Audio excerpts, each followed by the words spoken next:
जय हिंद साथियों, नमस्कार मित्रों। मैं कृष्णा शुक्ला आप सभी का स्वागत करता हूं मां अकेडमी लखनऊ यूट्यूब चैनल पर। आप सभी के लिए आज हम एक बहुत ही महत्वपूर्ण टॉपिक को लेकर के आए हैं, जिस टॉपिक को समझना थोड़ा सा मुश्किल होता है क्योंकि किताबें जो हैं वो ऐसे आंकड़े प्रस्तुत करती हैं। उन आंकड़ों को पढ़ने के लिए हम चीज़ें देखते हैं और फिर कंफ्यूज हो जाते हैं, लेकिन इन सभी आंकड़ों को हम लोग यहाँ पर बेहतर तरीके से सलीके से देखेंगे और जानेंगे कि क्या क्या कब कब कैसे कैसे यहाँ पर घटित हुआ। यानी कि जो हमारा ये टॉपिक है संविधान सभा, यानी कि कॉन्स्टिट्यूशनल असेंबली, जो कि भारत के संविधान को बनाने के लिए, इंडियन कॉन्स्टिट्यूशन के निर्माण के लिए इसका गठन किया गया। तो इसमें सबसे महत्वपूर्ण चीज आप जानेंगे कि जब हमारे देश को संविधान की जरूरत पड़ी तो संविधान आखिर क्यों जरूरत पड़ी। सबसे पहला प्रश्न, यानी संविधान की आवश्यकता पड़ी क्यों? क्योंकि संविधान एक ऐसी व्यवस्था है जो हमें या हमारे पूरे देश की शासन व्यवस्था या प्रशासन को एक साथ नियमबद्ध तरीके से लेकर के चलते हैं। संविधान नियमों का संकलन है और जिसमें हम सरकार की व्यवस्थाओं को समुचित रूप से देखते हैं। और आप सभी विदित हैं, सबको यह पता है कि 5 से 6 लोगों के परिवार को या 10 लोगों के परिवार को लेकर के चलना कितना मुश्किल होता है, और फिर आखिर इस इतने बड़े मुल्क को लेकर के एक साथ चलना कितनी बड़ी मुश्किल की बात होगी। तो इसलिए यानी इस पूरे मुल्क को, यानी इन मुल्क के बाशिंदों को समुचित रूप से चलाने के लिए हमें संविधान की आवश्यकता पड़ी। तो उन हमारे इतिहासकारों ने जिन्होंने बड़ा कमाल कर दिखाया, उन्हें हमें नमन करना चाहिए कि जिस तरीके से उन्होंने हमारे भारतीय संविधान का निर्माण किया। कितना मेहनत लगी होगी, कड़ी में मशक्कत के साथ उन लोगों ने। यानी जब अंग्रेज भारत से जाने लगे तो अंग्रेजों ने अपनी तरफ से तो नहीं, लेकिन हमारा भारत जो कि स्वाधीनता की मांग लगातार कर रहा था, इनकी मांग को स्वीकार करते हुए अंग्रेजों ने हमारे भारत के लिए संविधान निर्माण की दिशा को तय किया। अब यहाँ पर हम बात करते हैं दो तरीके से कि सबसे पहले जो संविधान सभा बनी, यानी सबसे पहले संविधान बना, तो सबसे पहले संविधान ब्रिटेन का बना, अलिखित रूप से संविधान। ब्रिटेन का जो संविधान है यह अलिखित रूप से संविधान बनाया गया। यानी ये किसके द्वारा, और ये मांग की गई वहां के सामंतों के द्वारा। यानी कि वहां के जो सामंत थे उन्होंने अपने अधिकारों के लिए संविधान की मांग की। ब्रिटेन के एक तानाशाह थे जिन्होंने संविधान निर्माण की दिशा तय की। दूसरा, उसके बाद में लिखित संविधान की जब हम बात करते हैं तो लिखित संविधान अमेरिका ने प्रस्तुत किया। यानी अमेरिका 1787 से 1789 के बीच में, यानी कि 2 साल में उन्होंने लिखित संविधान को प्रस्तुत किया। अब जब हम भारत में बात करते हैं कि सर्वप्रथम संविधान की जो दिशा है वो किसके द्वारा, तो बाल गंगाधर तिलक के द्वारा इसका निर्देशन सबसे पहली बार किया गया। यानी इसकी जब दिशा तय होना शुरू हुई तो बाल गंगाधर तिलक के द्वारा इसका सबसे पहला निर्देशन दिया गया, गंगाधर तिलक। और इसका निर्देशन धीरे धीरे आपको पता होगा कि 1922 में हमारे गांधी के द्वारा स्वराज की मांग की जाती। बहुत बड़ी बड़ी ऐतिहासिक घटनाएं हैं, तो उन ऐतिहासिक घटनाओं को हम लेते हुए और इसको जोड़ते हुए साथ में चलेंगे। 1922 में स्वराज की मांग की गई, यानी कि हम स्वाधीन होंगे स्वाधीन होंगे और संविधान की जो निर्माण की दिशा है वो यहां से तय होगी। अब देखेंगे इसमें दो चीजें आपको यहां पर देखने को मिलेंगी। सबसे पहली जो चीज मिलेगी, संविधान सभा में एक तो संविधान सभा का निर्माण, यानी संविधान सभा का निर्माण कैसे हुआ।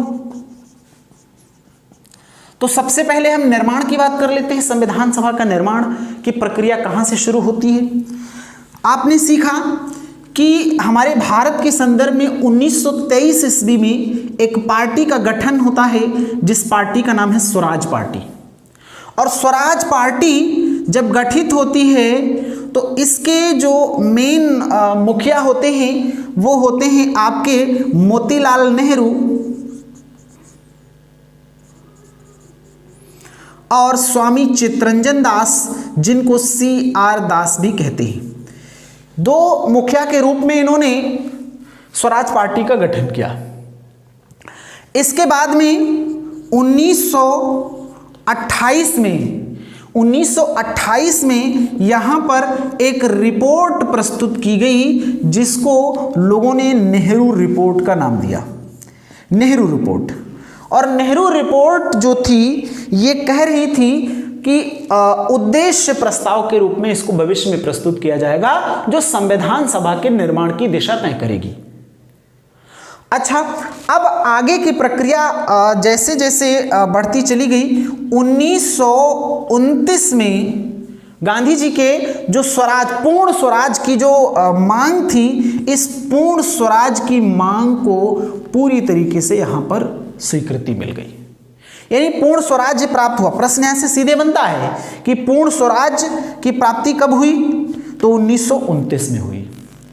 अच्छा, अब इसके साथ साथ आगे की कुछ घटनाएं और बढ़ती गईं, जिसमें से 1931 की घटना एक, 1931 में 1931 में यहाँ पर एक अधिवेशन हुआ और जिस अधिवेशन का नाम था कराची अधिवेशन। और कराची अधिवेशन में यहाँ पर सबसे पहले हमारे नेहरू जी ने फंडामेंटल राइट्स की मांग की, यानी कि मौलिक अधिकारों की सबसे पहली मांग की।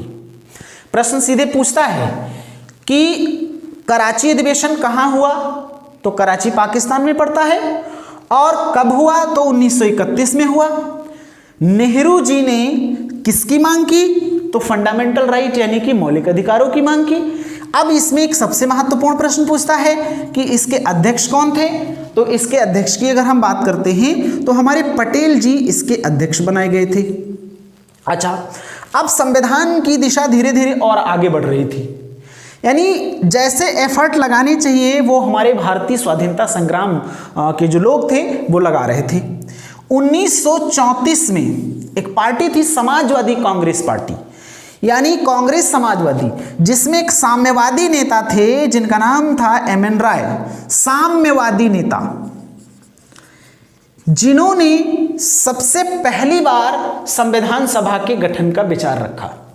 संविधान सभा के गठन का विचार रखा साम्यवादी नेता जिनका नाम था MN रॉय। MN रॉय के द्वारा सबसे पहली बार, प्रश्न सीधे पूछता है कि किसके द्वारा रखा गया, तो MN रॉय के द्वारा सबसे पहली बार संविधान सभा के गठन का विचार रखा गया, क्योंकि अभी यहां पे संविधान सभा के निर्माण की प्रक्रिया चल रही है। कुछ तथ्य और मैं प्रस्तुत करता हूं आप सभी के सामने। इसमें 1934 की मांग के बाद में 1935 में एक और मांग की गई संविधान सभा की, जिसको पूर्ण रूप से 1937 में मान्यता मिली। 1937 में कांग्रेस की तरफ से नेहरू जी ने संविधान की मांग की, जिस मांग को 1939 में पूर्ण रूप से स्वीकार किया गया। 1939 में तथ्य बहुत ज़्यादा हैं, लेकिन मैं उन्हीं इंपॉर्टेंट जो महत्वपूर्ण तथ्य हैं उन्हीं को मैं जोड़ता चलूँगा। 1940 को यहाँ पे अगस्त प्रस्ताव आया। ये बहुत बड़ी मतलब एक प्रस्ताव के रूप में है। 1937 की एक घटना और जिसमें यहाँ पे फेडरल कोर्ट का एस्टेब्लिशमेंट किया गया था। बहुत बार क्वेश्चन पूछा गया था, अभी लोअर पीसीएस में पिछली बार क्वेश्चन पूछा गया था कि फेडरल कोर्ट यानी जिसको हम संघीय न्यायालय कहते हैं, तो संघीय न्यायालय की स्थापना पूछता है कब की गई थी, तो 1937 में की गई थी। बहुत इंपॉर्टेंट क्वेश्चन। जैसे सबसे पहला सुप्रीम कोर्ट कहां बनाया गया, अंग्रेजों के अधीन, तो 1773 के रेगुलेटिंग एक्ट के द्वारा बनाया गया। रेगुलेटिंग एक्ट अंग्रेजों के द्वारा इंडिया को रेगुलेट करने के लिए बनाया गया था, यानी जो कि 1774 में कलकत्ता में स्थापित हुआ था। ये फेडरल कोर्ट है। तो अब बहुत ज़्यादा चीज़ें हम यहाँ पर नहीं जोड़ेंगे, नहीं तो ज़्यादा डेटा हो जाएगा। अच्छा, इसके बाद में सबसे महत्वपूर्ण चीज़ एक और आप यहाँ पर जान लीजिए, 1942 यहाँ से दिशा और तय हो। 1942 के क्रिप्स मिशन, 1942 में क्रिप्स मिशन आया और इस क्रिप्स मिशन ने प्रस्ताव को मंजूरी दे दी, लेकिन क्रिप्स मिशन का पूरी तरीके से मुस्लिम लीग ने बहिष्कार किया। क्रिप्स मिशन ने यह कहा कि भारतीय संविधान सभा का गठन किया जाएगा और इसकी प्रस्तुति की जाएगी, इसको मंजूरी दे दी गई। यानी जो हमारे संविधान का निर्माण है उसके लिए संविधान सभा के गठन की दिशा तय हो गई। तो 1942 के क्रिप्स मिशन में यह स्वीकार किया गया। 1946 ये सबसे महत्वपूर्ण, यानी यहां पर कैबिनेट मिशन ने क्या किया, भारतीय संविधान सभा के गठन का पूर्ण रूप से विचार किया और यहां पर इसने संकेत दे दिया कि संविधान सभा का गठन किया जाएगा। लेकिन संविधान सभा का गठन किस आधार पर किया जाएगा यह भी तय करना मुश्किल था। तो कैबिनेट मिशन के जो सदस्य थे और अध्यक्ष थे sir Patrick Lawrence, Stafford Cripps, AB Alexander, ये कैबिनेट मिशन के सदस्य के रूप में थे। स्टेफोर्ड क्रिप्स साहब इसके अध्यक्ष थे। तो उन्होंने इसको पूरी तरह से मंजूरी दे दी कि संविधान सभा का गठन किया जाएगा। अब गठन किस प्रकार से किया जाएगा, गठन के क्या क्या आधार होंगे, इसके लिए हमारे भारत की जनसंख्या को आधार बनाया गया। क्यों? क्योंकि हमारे देश की जनता ही सब कुछ तय करने वाली थी। अब आगे गांधी जी का एक संकेत था कि जो भी संविधान सभा बनेगी, जो भी सरकार बनेगी, वह लोगों के द्वारा चुने गए प्रतिनिधि हमारी संविधान सभा का गठन करेंगे और वो जाहिर था। तो 1946 के कैबिनेट मिशन की संस्तुति के आधार पर ही संविधान सभा का गठन किया गया। तो अब हम यहां पर देखेंगे कि संविधान सभा का जो गठन किया गया उसके लिए कितने मेंबरान चुने गए, कौन कौन से मेंबर्स किन किन क्षेत्रों से चुने गए, इन सब की पूर्ण रूप से जानकारी आप आगे देखेंगे। तो वीडियो को देखते रहिए कंटिन्यूअस, तभी आपको बात पूरी समझ में आएगी। ठीक है, वैसे आप आधी वीडियो अगर छोड़ के चले जाएंगे, बोर हो जाएंगे, तो फिर मुश्किल होगा, कॉन्सेप्ट समझ में नहीं आएगा। तो इसको आप जरूर देखें पूरा। अब संविधान सभा का हम यहाँ पे गठन की बात करते हैं। निर्माण हो गया कि निर्माण की प्रक्रिया या दिशा जो थी वो तय हो गई। संविधान सभा का गठन, अब प्रश्न पूछता है सीधे कि संविधान सभा का गठन किसकी संस्तुति के आधार पर किया गया, यानी किसके डायरेक्शन में किया गया, तो यहां पर कैबिनेट मिशन। इसके लिए आंसर आप क्या लगाएंगे भाई, कैबिनेट मिशन। कुछ लोगों का एक मिशन था, उसमें शामिल थे, तो उनके द्वारा इसका गठन किया गया और इसकी संस्तुति के आधार पर संविधान सभा पूरी तरीके से गठित की गई। उस समय की अगर हम बात करें तो हमारे भारत की जो जनसंख्या थी वो करीब करीब 40 करोड़ जनसंख्या थी। इस समय की जो जनसंख्या है हम 125 करोड़ कहते हैं, या कोई 133 करोड़ कहता है, या कोई 136 करोड़ कहता है, वो तो जनगणना के बाद आंकड़े आएंगे।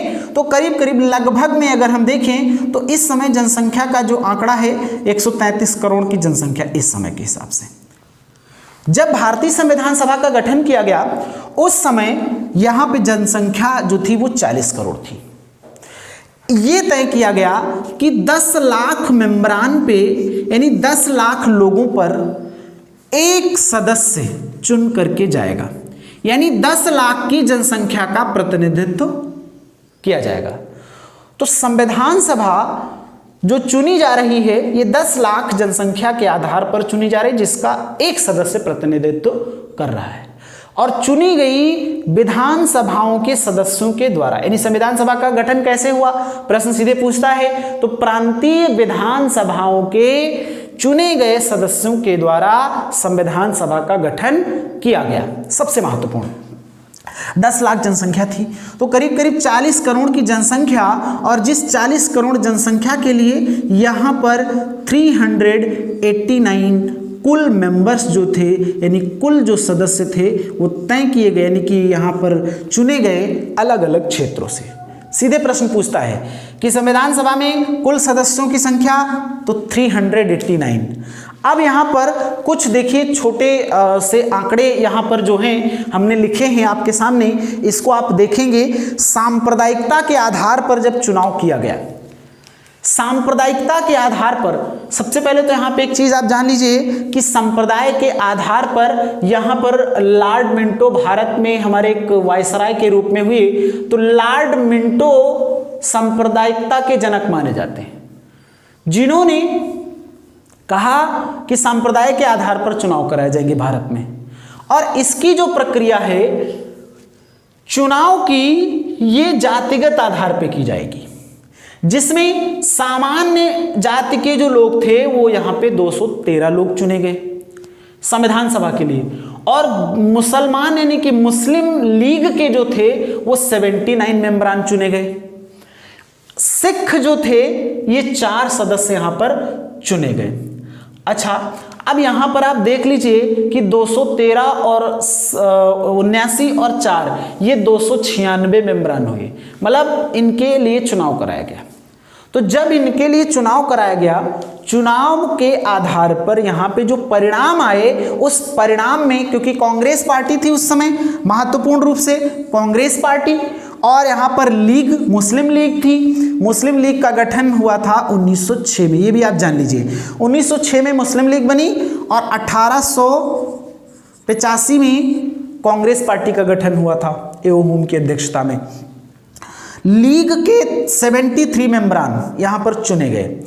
निर्दलीय सदस्य जो थे, अन्य सदस्य जो थे वो 15 थे। अब यहाँ से सीधे यहाँ से प्रश्न पूछा जाता है कि जब सांप्रदायिकता के आधार पर चुनाव हुए, उसमें जो चुनाव परिणाम आए उसमें कांग्रेस को कितनी सीट मिली थी? तो कांग्रेस को यहाँ पर 208 सीट मिली। मुस्लिम लीग को कितनी सीट मिली? तो यहाँ पर 73 यानी कि 73 सीट मिली। अन्य दलों की, यानी कि जो निर्दल या अन्य दल शामिल थे, उसमें 15 लोग अलग थे। कुल 296 के लिए चुनाव हुआ। प्रश्न पूछता है कितने लोगों के लिए चुनाव हुआ? तो 296 लोगों के लिए चुनाव हुआ। सदस्य कुल कितने थे? 389 मेंबर्स चुने गए। एक चीज और महत्वपूर्ण यहां पर आपको जाननी है कि जो विभिन्न वर्गों के प्रतिनिधित्व, अलग अलग वर्गों के आधार पर यहां पर प्रश्न पूछ लेता है कि महिलाएं कितनी थी।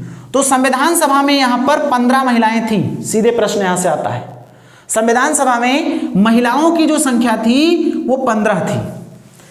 अब यहां पे एससी यानी कि शेड्यूल कास्ट की जब हम बात करते हैं तो 26 मेंबरान थे।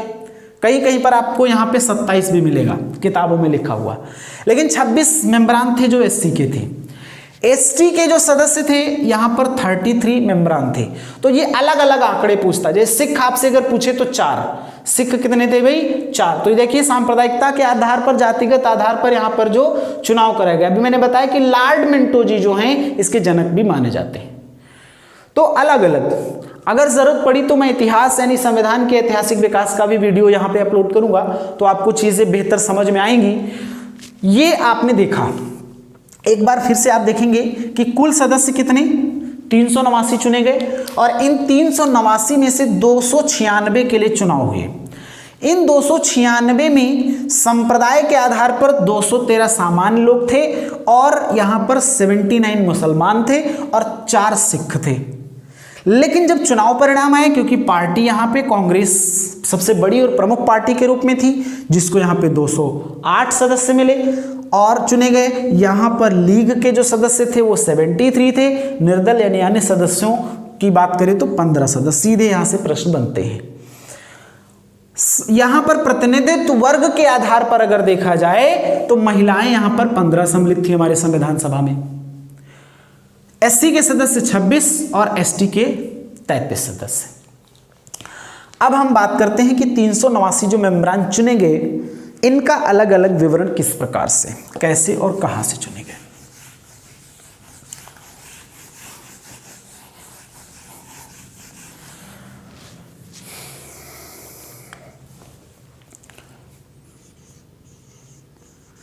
(389 सदस्य और इन 389 सदस्यों में से इसमें 292 सदस्य और इसमें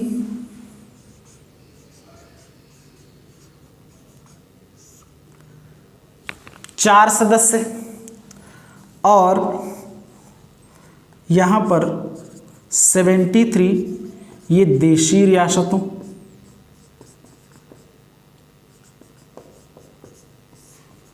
देशी रियासतों से। ये 389 जो सदस्य थे, यहां पर 2 तरीके का भारत है।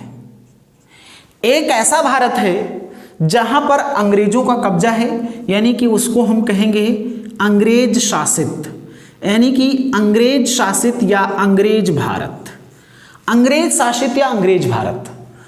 दूसरा यहां पर जब हम बात करेंगे तो यहां पर क्योंकि हमारे यहां की क्योंकि कहीं ना कहीं डायरेक्टली सत्ता जो थी वो ब्रिटेन की महारानी के हाथों में थी, और जो देशी रियासत के मेंबरान थे, देशी रियासत के मेंबरान जो थे 2 तरीके का भारत था। तो देशी रियासत के मेंबरान जो थे उसमें शासक जो थे भारतीय थे, लेकिन इनडायरेक्टली जो शासन था वो ब्रिटेन की महारानी का था। अंग्रेज भारत ये भी ब्रिटेन के हाथ में, देशी रियासत ये भी ब्रिटेन के हाथ में, लेकिन यहाँ पे शासक जो था वो भारत का ही था, लेकिन इस पर शासन डायरेक्टली नहीं इनडायरेक्टली शासन महारानी करती थी। तो 292 सदस्य जो चुने गए ये अंग्रेज भारत यानी कि अंग्रेज भारत यानी जहां पे अंग्रेजों का सीधे शासन, वहां से 292 ये मनोनीत किए गए यानी चुने गए। तो 4 सदस्य जो हैं ये अलग, जैसे अगर मैं समझाऊं आपको, आज का जो भारत है, आज का भारत तो सिर्फ यहाँ पे राज्य नहीं है, यहाँ पे केंद्र शासित प्रदेश भी है। केंद्र शासित प्रदेश में इस समय की अगर हम बात करें तो कितने हो गए, 8 केंद्र शासित प्रदेश हो गए हैं और 28 राज्य हो गए हैं। 28 राज्य और 8 केंद्र शासित प्रदेश।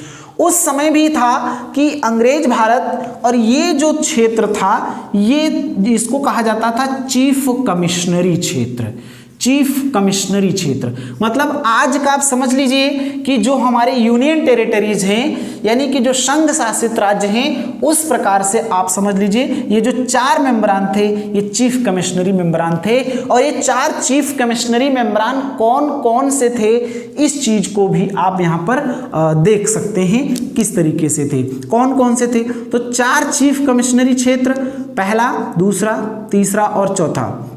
इसमें चाहे आप ए बी सी डी से जान लें, यानी कि ऐसे जान लें, या ए बी और यहाँ पर के और डी जान लें, के डी, जैसे भी आपको समझना हो। पहले इसको आप देख लीजिए, ए से अजमेर राजस्थान का हिस्सा, बी से ये जो है बलूचिस्तान, ये बलूचिस्तान का हिस्सा है। बलूचिस्तान एक ऐसा क्षेत्र है जो कि रिच ऑफ मिनरल्स माना जाता है, मिनरल काफ़ी मात्रा में पाए जाते हैं। ये झारखंड हमारा कोयला क्षेत्र माना जाता है, कोयला का उत्पादन वहाँ पे होता है। इसी तरह तो यहाँ पे सी फॉर यहाँ पे आप देखेंगे कि कुर्ग, और डी फॉर यहाँ पर देखेंगे कि जो दिल्ली था। यानी कि ये जो क्षेत्र थे 4 चीफ कमिश्नरी क्षेत्र थे, तो एक एक मेंबरान यहाँ से चुना गया। ABDK से हम अगर करते तो वहां पर अजमेर, बलूचिस्तान और के से कुर्ग कर सकते थे, और D से दिल्ली भी कर सकते थे, या हिंदी में आ, ब, क और ड, इस तरीके से आप जान सकते हैं जैसे आपको याद। ABCD थोड़ा सा ज्यादा आसान रहेगा आपके लिए याद करना, तो ये आप देख लेंगे 4 चीफ कमिश्नरी क्षेत्र थे। 73 ये देशी रियासतों के मेंबरान थे, तो कुल मेंबर्स ये थे। अब इनको आप जोड़ के देख सकते हैं, 389 मेंबर्स हो जाएंगे, इनके लिए चुनाव किया गया। अब संविधान सभा की पहली बैठक होती है।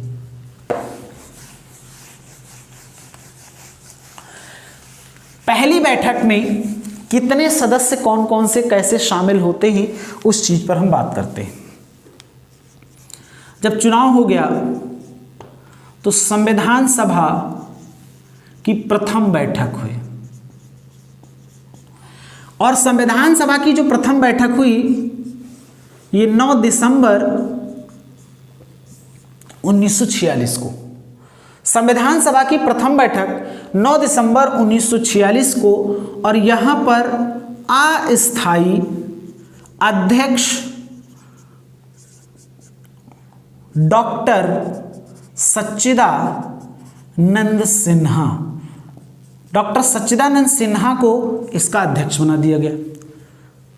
डॉक्टर सच्चिदानंद सिन्हा अस्थायी रूप से मनोनीत कर लिया गया।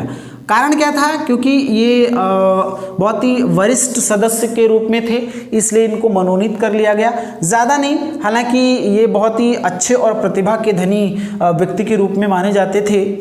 ये उस समय बीमार भी हो गए थे, तो ये 2 दिन के बाद जो है हट भी गए, लेकिन बहुत ही अच्छे व्यक्ति और इनका व्यक्तित्व भी बहुत अच्छा था। ये विवादित एक अभी प्रश्न भी था हमारे शिक्षक भर्ती में, एक विवादित प्रश्न के रूप में रहा, जिसमें पूछा गया कि संविधान सभा के प्रथम अध्यक्ष कौन थे।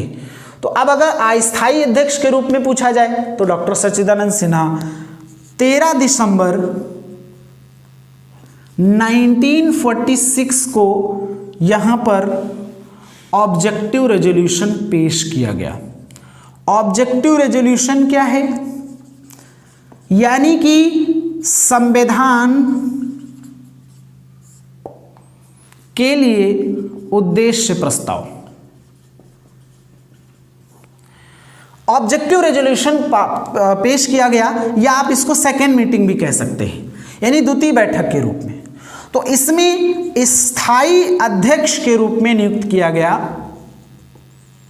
डॉक्टर राजेंद्र प्रसाद को।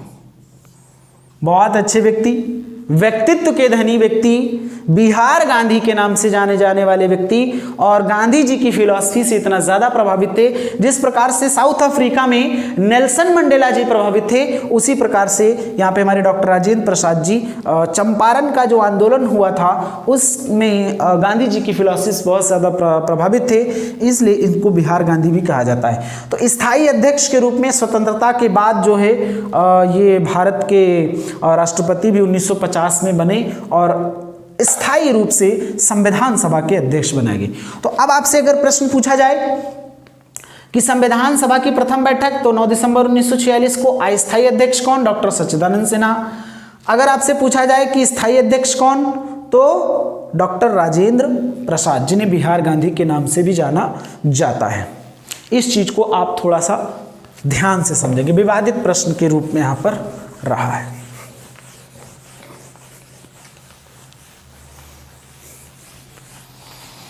अब जो ऑब्जेक्टिव रेजोल्यूशन है, ऑब्जेक्टिव रेजोल्यूशन यानी कि जो उद्देश्य प्रस्ताव है,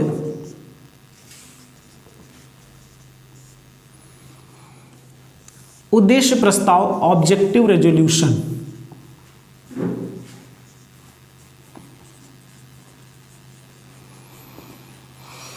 इसको 22 जनवरी 1947 को स्वीकृति मिली। सेम डे स्वीकृति क्यों नहीं मिली?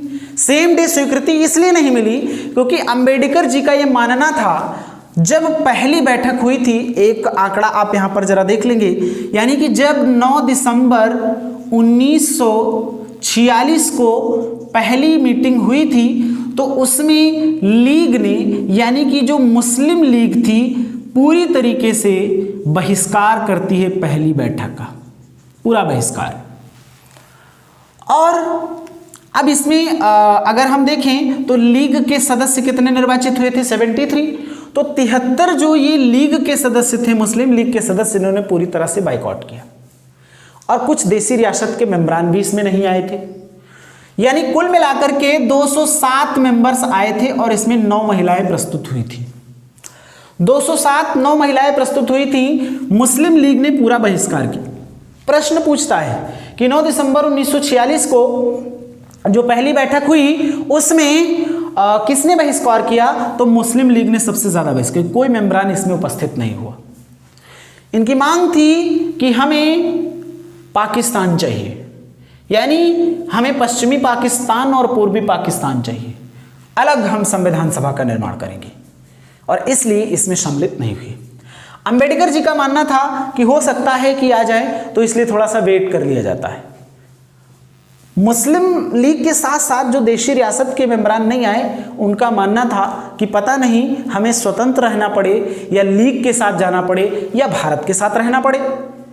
तो यहां ये देखा गया अंबेडकर जी के द्वारा कि अभी इतने सदस्य सम्मिलित नहीं है, क्या हम इतने लोगों के द्वारा इसको स्वीकृति कर दें? नहीं। तो 1947, यानी इतना टाइम लगा, 22 जनवरी 1947 को इसकी पूर्ण रूप से स्वीकृति प्राप्त हुई। यानी ऑब्जेक्टिव रेजोल्यूशन, प्रश्न पूछता है कि ऑब्जेक्टिव रेजोल्यूशन या जो उद्देश्य प्रस्ताव है ये कब स्वीकार किया गया?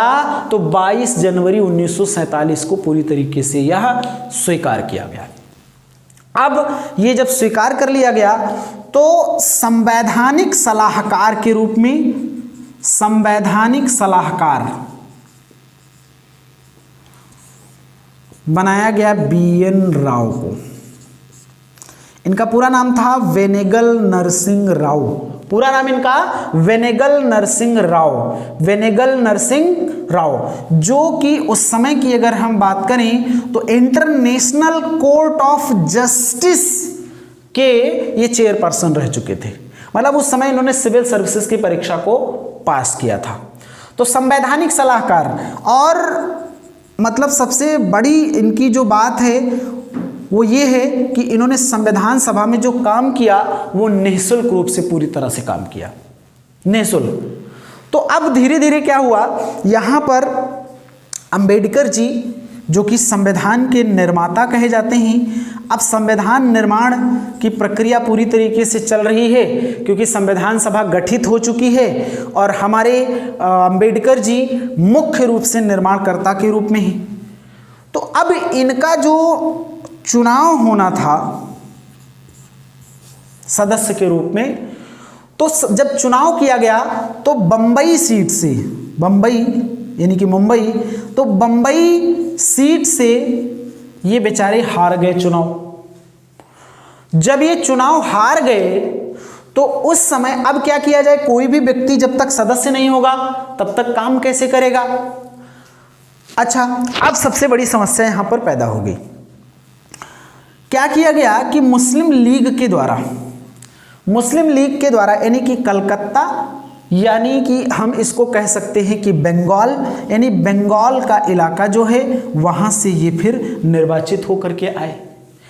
लेकिन अंबेडकर का ये दुर्भाग्य देखिए, अंबेडकर जी का ये ऐसा दुर्भाग्य देखिए कि यहाँ जब स्वतंत्रता मिल गई 15 अगस्त 1947 को, तो जो आज का बांग्लादेश है ये पश्चिम बंगाल का हिस्सा हुआ करता था और ये चला गया बांग्लादेश में।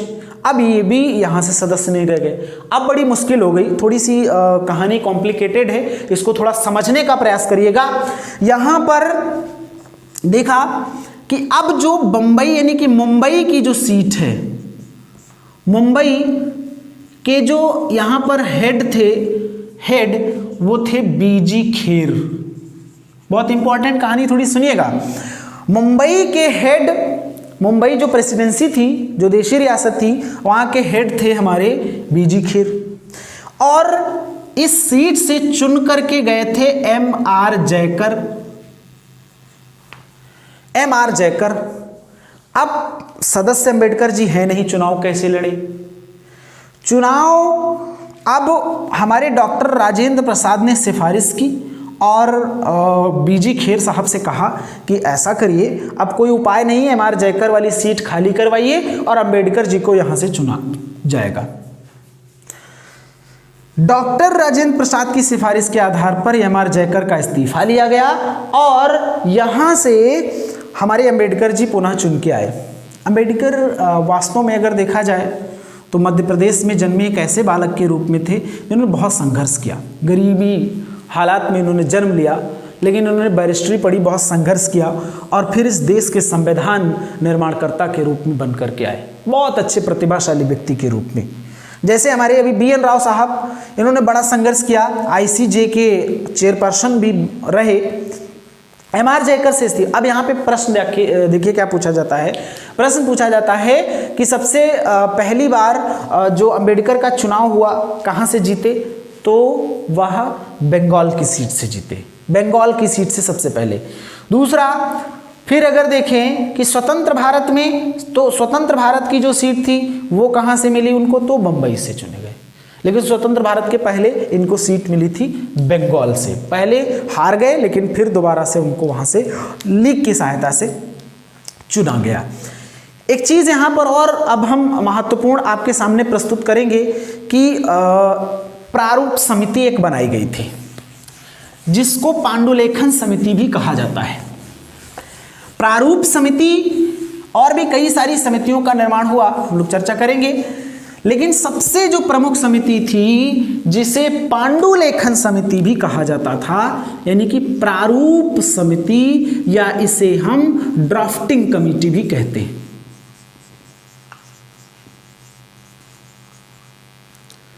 पांडुलेखन समिति। अब देखिए बड़ी मजेदार बात यहां पर है कि अगर इसके प्रारूप निर्माण की बात करें, यानी प्रारूप तैयार किसके द्वारा किया गया और अध्यक्ष कौन है, दो बातें निकल करके आती हैं। यहां अध्यक्ष के रूप में हैं अंबेडकर, लेकिन प्रारूप हमारे BN राव के द्वारा तैयार किया गया। आपसे प्रश्न पूछता है, बहुत ही क्रिटिकल तरीके का प्रश्न बन जाता है कि प्रारूप समिति का प्रारूप किसने तैयार किया, तो BN राव ने निःशुल्क तैयार किया। पांडुलेखन समिति भी इसको कहा जाता है। अध्यक्ष कौन थे, ये अंबेडकर जी। प्रारूप समिति के अध्यक्ष अंबेडकर। प्रारूप किसने तैयार किया, BN राव ने तैयार किया। प्रारूप किसके द्वारा तैयार किया गया, BN राव के द्वारा। पांडुलेखन समिति भी इसको कहते हैं। इसके अध्यक्ष कौन, अंबेडकर जी थे। 7 सदस्य इसके और थे। प्रश्न पूछा जाता है कि कुल कितने इसके सदस्य थे, तो 7 सदस्य ये थे इस प्रारूप समिति के। ठीक है, तो ये भी आपके लिए एक बहुत महत्वपूर्ण प्रश्न बन जाता है। इसके बाद में अगर हम यहाँ पे आपको एक जानकारी दें कि जो हमारी संविधान सभा है, इसने अपने कुल कितने अधिवेशन किए, यानी कि कुल कितनी बार मीटिंग हुई। बैठक और मीटिंग में अलग अलग यहाँ पे फर्क देखना है। 11 + 1 यानी 12 अधिवेशन, 12 सेशन इसके आयोजित किए गए। 105 बैठक हुई। सीधे सीधे यहाँ पर प्रश्न पूछता है, 105 बैठक, 11 अधिवेशन, कितने अनुच्छेद पर चर्चा, 15 अनुच्छेद पर चर्चा। यहाँ पर कितने अनुच्छेद पूर्ण रूप से यहाँ पे चर्चा किए गए, तो अनुच्छेद यहाँ पे 15 अनुच्छेदों पर चर्चा की गई, जैसे 5, 6, 324 इस तरीके के से अनुच्छेद जो थे इन पर चर्चा की गई। एक चीज़ और यहाँ पर आपको बेहतर इसके बाद में जानना है कि हमारे संविधान के 3 वाचन हुए। 3 वाचन, प्रश्न पूछता है संविधान के कितने वाचन हुए, तो संविधान के 3 वाचन हुए।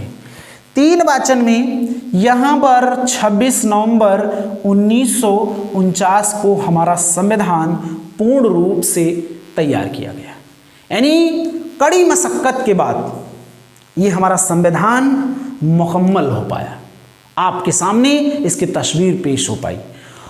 तो 26 नवंबर 1949 को पूर्ण रूप से हमारा संविधान बनकर के आंशिक रूप से तैयार होगा, पूर्ण आंशिक रूप से तैयार होगा। पूर्ण रूप से क्यों नहीं कहेंगे? पूर्ण रूप से इसलिए नहीं कहेंगे क्योंकि 26 जनवरी 1950 को जब इसे लागू किया गया, यानी स्वीकार किया गया, तब इसे पूर्ण रूप से कहा जाएगा। संविधान पूर्ण रूप से कब लागू हुआ? तो 26 जनवरी 1950 को लागू हुआ। संविधान कब लागू हुआ? 26 जनवरी 1950 को लागू हुआ। संविधान आंशिक रूप से कब बन के तैयार हुआ? तो 26 नवंबर 1949 को तैयार हुआ। 26 जनवरी 1950 को पूर्ण रूप से लागू हुआ। एक चीज और यहां पर जानेंगे इसकी कि संविधान सभा जो थी हमारी, कौन कौन से महत्वपूर्ण कार्य इसने किए थे।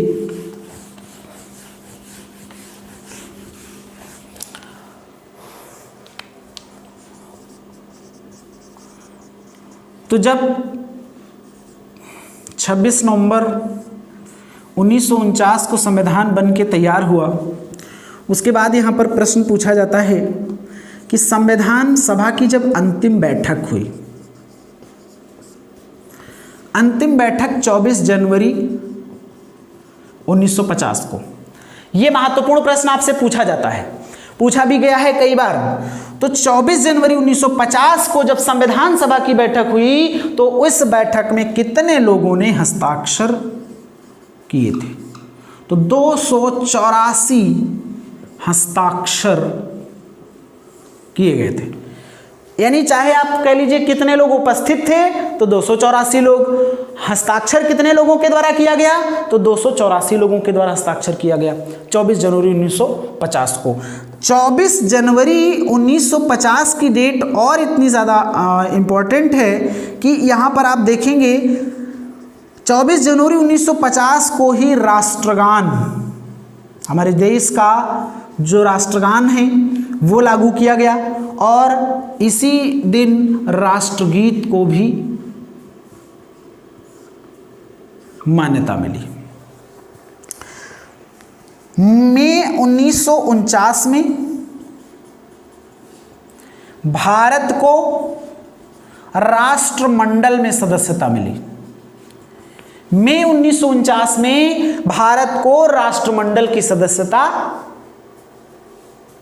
मिली थी। मई 1949 में भारत को राष्ट्रमंडल की सदस्यता प्राप्त हुई थी। अब सब कुछ ठीक ठाक था, सारी चीज़ें हो गई थी, हमारे कॉन्स्टिट्यूशन की ड्राफ्टिंग ही बेहतर तरीके से हो गई थी, लेकिन एक काम जो सबसे महत्वपूर्ण बचा हुआ था वो था हमारे संविधान को लिखेगा कौन। आपसे प्रश्न पूछता है, बहुत महत्वपूर्ण, इस चीज को ध्यान से सुनिएगा। पहला कि संविधान निर्माण किसने किया? तो संविधान निर्माणकर्ता बाबा साहब भीमराव अंबेडकर।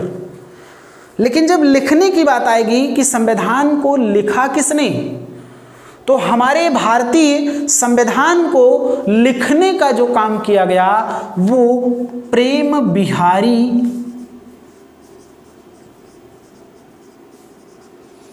नारायण रायजादा के द्वारा किया गया। बहुत प्रतिभा के धनी व्यक्ति, बचपन में ही माता पिता का साया उड़ गया, माता पिता की मृत्यु हो गई, इनके दादाजी ने इनको पाल पोस के बड़ा किया था। जब ड्राफ्टिंग हो गई, लिखने का काम आया, तो हमारे जवाहरलाल नेहरू के निर्देशन में यह काम चल रहा था। पंडित जवाहरलाल नेहरू ने इनसे सिफारिश की कि ऐसा है, इनकी राइटिंग बहुत खूबसूरत राइटिंग बनती थी, बहुत अच्छी राइटिंग। इन्होंने कहा ठीक है, तो हमारे जवाहरलाल नेहरू ने कहा कि आप में संविधान लिख दीजिए और आप जो खर्चा आप लेना चाहेंगे वो खर्चा ले लीजिएगा। तो बोले श्रीमान जी मैं खर्च तो नहीं लूँगा, लेकिन एक मेरा निवेदन आपसे ये है, या शर्त कह लीजिए ये है कि जो हमारी इच्छा हार्दिक है उसको आप पूरा करेंगे। बोले हाँ, क्या है? बोले संविधान के हर पन्ने पर हमारा नाम लिख दीजिएगा।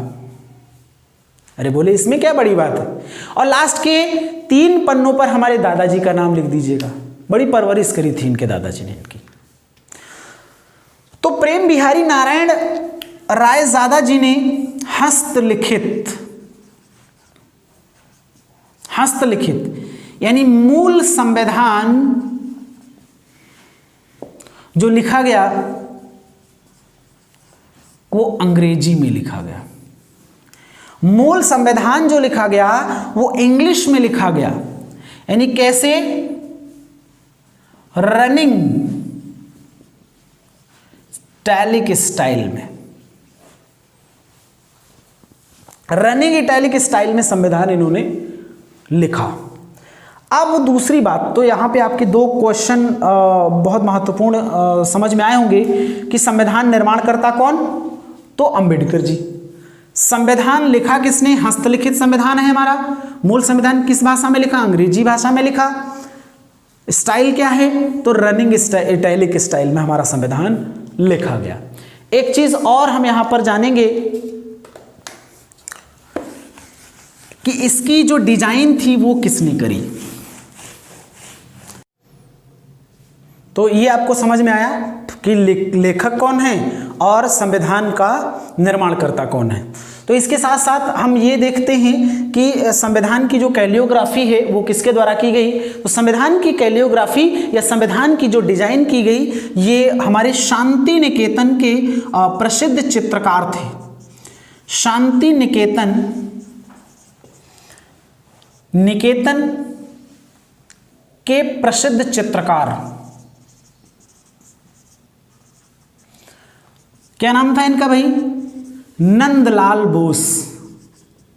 नंदलाल बोस मतलब नंदलाल बोस की रहनुमाई में हमारे संविधान की पूरी कैलियोग्राफी की गई, डिजाइन, यानी 22 प्रकार की चित्रकारी इन्होंने करी है। सीधे संविधान का एक क्वेश्चन पूछता है कि नंदलाल बोस के द्वारा कितने प्रकार की चित्रकारी की गई, तो 22 प्रकार की चित्रकारी की गई थी। इनके जो गुरु थे, गुरु का नाम था अवनींद्रनाथ।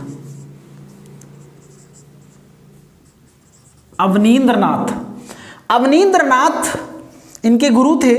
और जो नंदलाल बोस जी थे ये बिहार में पूर्ण रूप से जन्म लिए थे। बिहार में एक जिला पड़ता है मुंगेर में इनका जन्म हुआ था।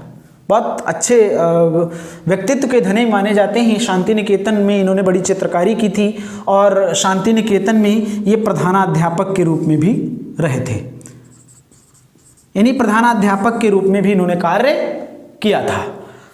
शांति निकेतन के प्रसिद्ध चित्रकार के द्वारा हमारे संविधान की कैलियोग्राफी की गई थी। एक चीज यहां पर और हम बताएंगे, इनके द्वारा और एक महत्वपूर्ण काम किया गया। हमारे यहां पर पूरे भारत का सबसे बड़ा पुरस्कार भारत रत्न जिसको कहते हैं, भारत रत्न, पद्मश्री, यानी भारत रत्न और पद्मश्री अवार्ड जो थे, इनकी जो चित्रकारी यानी कि प्रतीक चिन्ह के रूप में जो प्रतीक बनाया गया, तो उस प्रतीक की जो डिजाइन बनाई थी वो हमारे नंदलाल बोस के द्वारा ही बनाई गई थी। अब दूसरी एक बहुत महत्वपूर्ण बात है कि हमारे संविधान का लोगो क्या है, यानी लोगो ऑफ इंडियन कॉन्स्टिट्यूशन। तो उसमें हाथी को मुख्य रूप से माना गया है, हाथी को मुख्य माना गया है, उसमें घोड़ा, उसमें शेर को भी सम्मिलित किया गया है, लेकिन मुख्य जो लोगो है हमारे संविधान का वह हाथी है, उसके द्वारा उसको प्रदर्शित किया गया है। और हमारे संविधान को पूर्ण रूप से समय लगा 2 साल और 11 महीने और 18 दिन का, यानी 3 साल की कड़ी मशक्कत के बाद हम इस आइन की यानी कि इस संविधान की पूर्ण रूप से तस्वीर को मुकम्मल और मुखातिब कर पाते हैं। तो आप सभी अगर इस वीडियो को पूरा देखेंगे, अगली वीडियो हमारी आएगी, पूरी वीडियो को आप ध्यान से देखेंगे, इसको पॉज करके 1-2 बार रिपीट करके देखेंगे तो इसका पूरा डेटा आपको पूरी बेहतर तरीके से समझ में आएगा। तो बहुत बहुत धन्यवाद। जय हिंद।